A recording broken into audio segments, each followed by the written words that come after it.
PM Modi ने देशवासियों को संबोधित करते हुए संसद से लेकर सरहद तक किन बातों का किया जिक्र। वहीं कांग्रेस ने सत्र के दौरान किस मुद्दे को उठाते हुए सरकार को घेरा।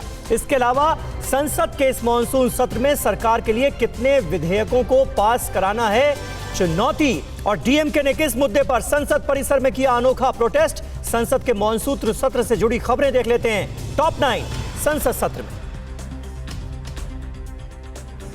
संसद का मानसून सत्र आज से शुरू हो गया है। देशवासियों को संबोधित करते हुए पीएम मोदी ने कहा कि कठिन समय में संसद का सत्र शुरू हो रहा है। एक तरफ कोरोना और दूसरी तरफ कर्तव्य।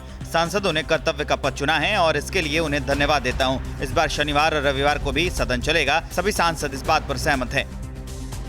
और ये भी साफ है, जब तक दवाई नहीं तब तक कोई ढिलाई नहीं। देश में कोरोना के बढ़ते मामलों के बीच संसद में पीएम मोदी ने कहा कि जब तक दवाई नहीं तब तक कोई ढिलाई नहीं, क्योंकि हम चाहते हैं कि दुनिया के किसी भी कोने में जल्द से जल्द वैक्सीन बन जाए। हमारे वैज्ञानिक भी सफलता की ओर बढ़ रहे हैं।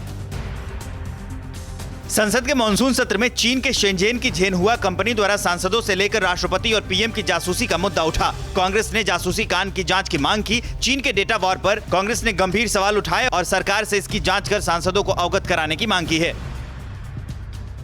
संसद के इस मानसून सत्र में 11 महत्वपूर्ण अध्यादेश, जिन्हें संसद में पास करवाना केंद्र सरकार की प्राथमिकता है। केंद्र सरकार से जारी 11 अध्यादेश को अगर इस संसद सत्र में पारित कर विधेयक का रूप नहीं दिया गया तो 6 महीने के समय सीमा का उल्लंघन हो जाएगा और वो सारे अध्यादेश या तो स्वतः रद्द हो जाएंगे या फिर केंद्रीय कैबिनेट से दोबारा पास करवाना पड़ेगा। केंद्रीय कृषि मंत्री नरेंद्र तोमर ने मानसून सत्र में किसानों से जुड़े बिल, किसान उपज व्यापार और वाणिज्य बिल पास कराने पर जोर दिया। नरेंद्र तोमर ने कहा कि ये बिल किसानों के पक्ष में है और उनके जीवन में क्रांतिकारी परिवर्तन लाएगा। नरेंद्र तोमर ने अपील की है कि विपक्ष को किसानों के हित में इस बिल को स्वीकार करना चाहिए। संसद के दौरान विपक्षी पार्टी सरकार को घेरने का कोई मौका नहीं छोड़ रही। कांग्रेस सांसद अधीर रंजन चौधरी और के सुरेश ने लोकसभा में लद्दाख में चीनी घुसपैठ को लेकर स्थगन प्रस्ताव दिया है। इसके अलावा डीएमके और सीपीआई ने भी नीट स्टूडेंट की सुसाइड को लेकर स्थगन प्रस्ताव दिया है।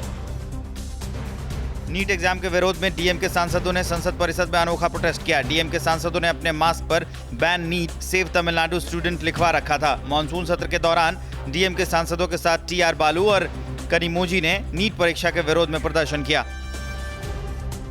लोकसभा की कार्यवाही शुरू होते ही सदन में पूर्व राष्ट्रपति प्रणब मुखर्जी को श्रद्धांजलि दी गई। स्पीकर ओम बिरला ने प्रणब मुखर्जी का जिक्र करते हुए कहा कि वो एक सफल वक्ता और प्रशासक थे। उनका ज्ञान और अनुभव अद्वितीय था। संसद में स्वर्गीय शास्त्रीय गायक पंडित जसराज को भी याद किया गया।